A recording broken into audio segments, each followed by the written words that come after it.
DG यात्रा efficient और convenient तो है ही, इसमें फ्यूचर ऑफ ट्रैवल की भी झलक है।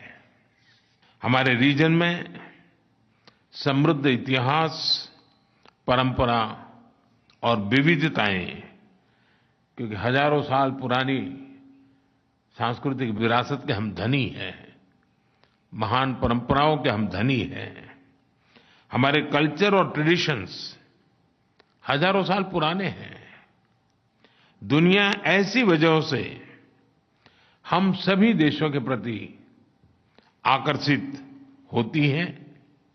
हमें एक दूसरे के टूरिज्म को बढ़ाने में भी मदद करनी चाहिए।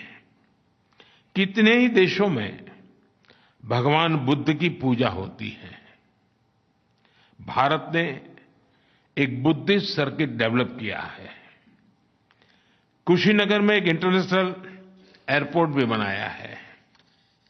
अगर हम पूरे एशिया में भगवान बुद्ध से जुड़े तीर्थों का, उसे एक साथ जोड़ने का अगर अभियान लेते हैं, तो एविएशन सेक्टर को भी और उससे जुड़े हुए कई देशों को भी और सामान्य रूप से यात्रियों के लिए एक विन विन सिचुएशन वाला हम मॉडल क्रिएट कर सकते हैं, और हमने उस दिशा में भी प्रयास करना चाहिए।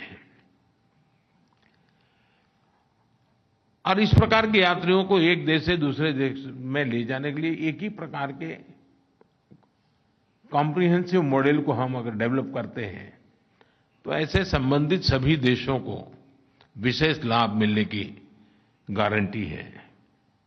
अगर हम एक इंटरनेशनल बुद्धिस्ट सर्किट बनाएं, तो इससे संबंधित सभी देशों के यात्रियों और सभी देशों की इकोनॉमी को बहुत बड़ा फायदा होगा। एशिया पैसिफिक के देश एक और क्षेत्र में सहयोग बढ़ा सकते हैं। एशिया पैसिफिक रीजन अब बिजनेस हब भी बनता जा रहा है। दुनिया के एग्जीक्यूटिव्स या एम्प्लॉइज इस रीजन में बहुत बड़ी मात्रा में आते हैं।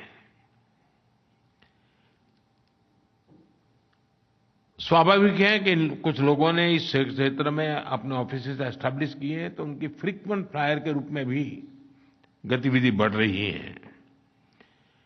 कौन से ऐसे कॉमन रूट्स हैं जिन पर ये प्रोफेशनल्स का आना जाना होता है और फ्रीक्वेंट होता है?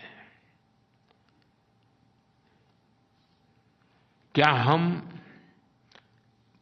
एक कॉम्प्रिहेंसिव सोच के साथ हमारे रूट्स को इस एक व्यवस्था को कैटर करने के लिए रीरूट कर सकते हैं क्या, और उसको एक हम सुविधाजनक बना सकते हैं क्या? मैं चाहूँगा कि आप सभी उस दिशा में भी, क्योंकि ये क्षेत्र का विकास सुनिश्चित है और उसके अंदर प्रोफेशनल्स के लिए सुविधाएं जितनी बढ़ेगी, उतनी काम की भी गति बढ़ने वाली है।